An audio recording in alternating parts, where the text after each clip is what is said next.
and welcome. Are you ready to conquer CDP submissions or the Carbon Disclosure Project?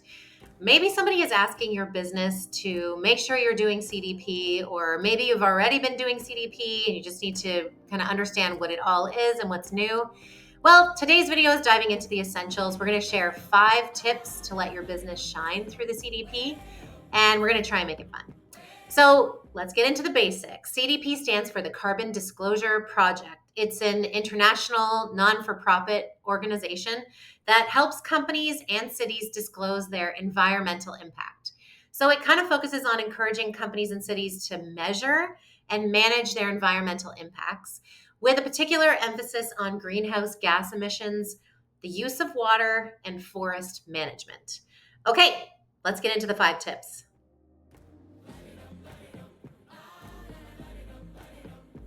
So how does CDP work? Well, number one, it's annual reporting, just like every other business annual report you have to make. So every year, companies or cities or regions are invited to spill the beans on their environmental impact.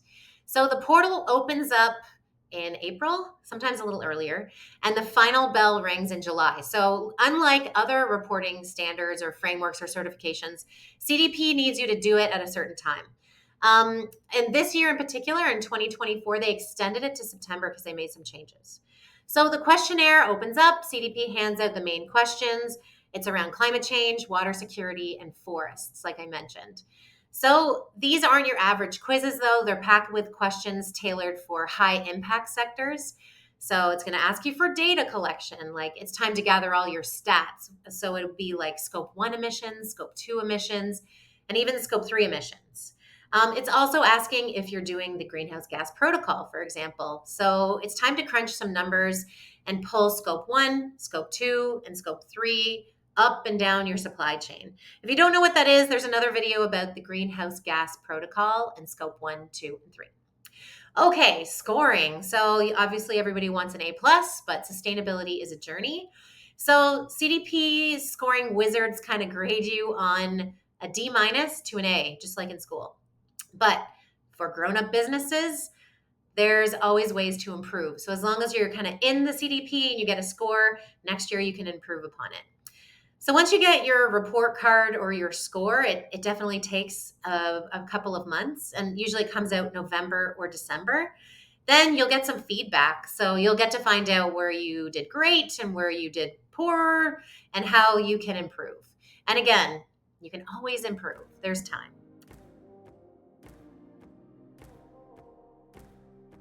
If you're new to sustainability and ESG, or if you've been around for a while, you will know, or you will get to understand, that it is alphabet soup. There are so many acronyms.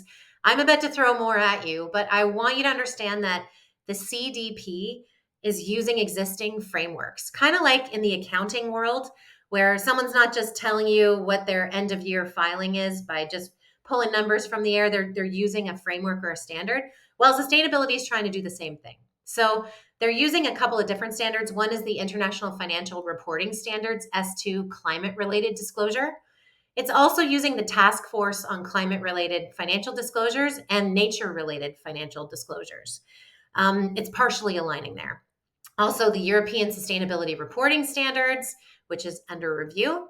And in the US Security and Exchange Commission, or the SEC's Climate Disclosure Rules. There's alignment under review right now so that they will be, more aligned when people are doing reporting in CDP. What is included in CDP reporting? Well, there's a few things. Number one is emissions data. That's greenhouse gas emissions, or GHGs. So scope 1, we talked about this, it's direct emissions from owned or controlled sources. Scope 2 is indirect, purchased electricity, steam, heating, and cooling for your business. And scope 3 is the can of worms. It's everything else, indirect emissions that occur up and down your supply or value chain. Next, it's asking for governance and strategy. So that's, does your company have its ducks in a row? What is the information on environmental issues, and how are they integrated into your business's governance and strategy? And the third is carbon credits and pricing. So we want to know any details on if you're purchasing carbon credits or internal carbon pricing. 4 is water and forest management. We talked about this already. So data on water usage. This could be cubic meters, risks, management strategies. and information on any deforestation impacts that your business has or forest management practices you have. And the last one is targets and performance. This is so important. So you want to know your environmental targets, such as emission reductions against scope 1 and scope 2 and scope 3. So maybe it's a target for 2026 to reduce by 15% scope 1 and 20% scope 2, for example. And then it would just be progress toward those goals. All right, so the CDP takes time. It is an investment for sure, but here are some tips to nail your submission that we've learned over time. Number one, it's obvious. Start early and be organized. Don't leave it to the last minute because it's going to be so hard. So start early, treat it like it's a project that runs all year.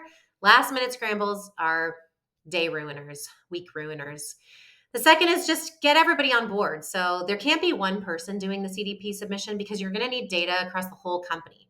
So need to get everyone on board from, somebody on the front line that has seen things or can collect data all the way up to the SC or CEO or your board. The more people that are helping, the better, as long as everything is organized, because we don't want to make work project. My next tip is definitely just make sure everything's true and accurate and verified. Not every single piece of data can be 100% verified, but keep everything organized and double check your data and maybe get a third party even to come and sanity check or verify your submission.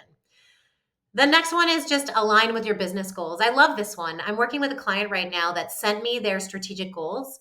And as we're building their ESG strategy, we're making sure that we're aligning it with their current goals because sustainability, ESG, is not this side project. It's tools and levers in order to accomplish your current company's goals. So don't think of it as this other thing, because it's not.